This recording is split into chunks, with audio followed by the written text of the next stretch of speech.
ndaj këtë sepse tendenca është gjithmonë t'i japim për masa njerëzore, sidomos për të rinj, domethënë shumë me vajzën time, inteligjencës artificiale.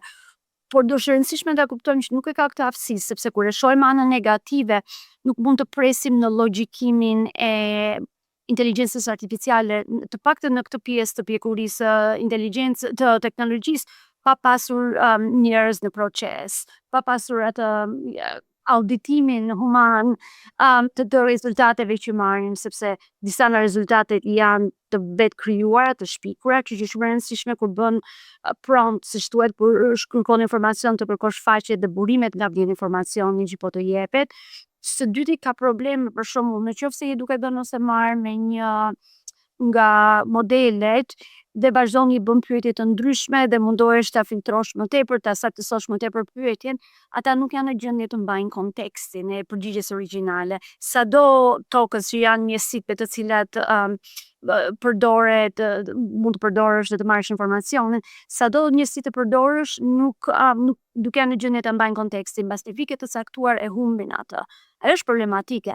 Atëherë çfarë ndodh? Kanë dalë teknologji të reja, sapo ka dalë diçka që quhet recursive language models ose modelet e gjuhëve recursive që i vetë kthehen vetes së tyre që thonë bëra këtë vendim, po pse? Dhe i rikthehet për kontekst. Por i qohen në një farë mënyresh. Analizojnë vetë. Vetë analizohen, se nga njëherë nuk ka nevojë të korrigjohen, por vetë analizohen. Edhe ato në vetvete nuk kanë logjik të plot, por megjithatë shohim vazhdimisht avancime. Kështu që ajo më shqetëson. Më shqetëson fakti që është shumë kollaj për ta manipuluar këtë lloj teknologjie dhe të shkruash dhe të publikosh gjëra për njerëz të cilat janë krejt të pavërteta nga tekst në imazhe dhe në video.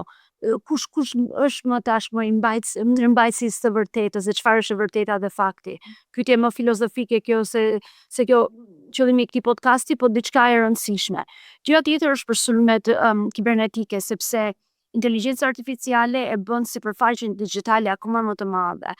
Më shumë data gjenerohet dhe në atë sens ajo e bën edhe sipërfaqen e individit në atë aspektin digjital ose të një ndërmarrje ose firme gjithashtu më të madhe dhe më vulnerabël. Kështu që sa më shumë e adoptojmë inteligjencën artificiale për produktivitet, aq më tepër e përdorim atë edhe për të siguruar sepse janë sulmet kibernetike që ndodhin dhe ke nevojë për mbrojtje.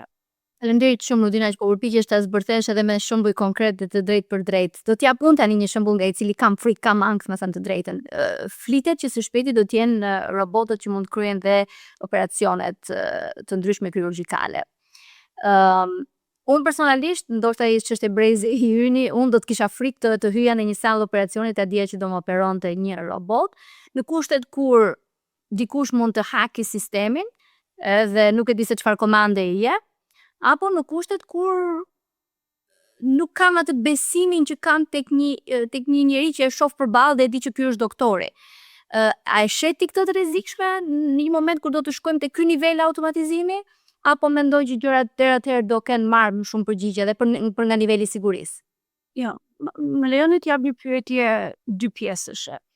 Një, ky rrezik ka ekzistuar sa hera, ndoshta jo në aspektin e një operacioni, por për të gjithë njerëzit që për shembull janë diabetik dhe kanë aparatin e diabetit në trupin e tyre, ata janë krejt të pambrojtur, kështu që nëse neve kishim një qëllim të keq për ta vrarë dikë, thjesht ndërhynim në pacemaker, në mënyrë s'kishim nevojë as të ishim pranë, komplet në mënyrë digjitale ose në aparatin e diabetit për të dhënë doza më të larta ose më të ulta se ç'duhet. E them këtë për të thënë që ky nuk është problem krejt i ri, ndoshta ndonse ka përmasa shumë më të mëdha tani, është një problem që ka ekzistuar në vite dhe ka solucione sigurie kibernetike që ndihmojnë për këtë. E dyta, për sisteme kur aspekti shëndetësor i njerëzve, i njerëzimit është i rregulluar, është i moderuar ka ligje, nuk është se dikush do të lejojë që të vijë një robot të bëjë operacion me zemër të hapur pas një ndërhyrje. Në fakt, edhe po të donim sot të kishim, jemi ndoshta dekada larg që ajo të realizohet. Çfarë mund të shoh është që ndodh sot në aspektin e robotëve dhe robotët dhe inteligjenca artificiale nuk janë e njëjta gjë. Roboti është në një farë mënyrë një ne i themi një tenxhere me që lëviz, sepse nuk ka shumë inteligjencë në vetë, është pjesa e software-it që i jep inteligjencën. Po ne sot, edhe në Amerikë dhe në vende të tjera të zhvilluara, nëse shohim një krah robotik që lëviz siç duhet, konsiderohet arritje. Që e ndaj këtë për të bërë pikën që nuk jemi aq afër asaj ideje. Për të parë intervistat e plota të Ilva Tare Talks, sigurohuni të bëni subscribe, abonohuni në kanalin e YouTube dhe qëndroni të përditësuar për episode të reja çdo javë.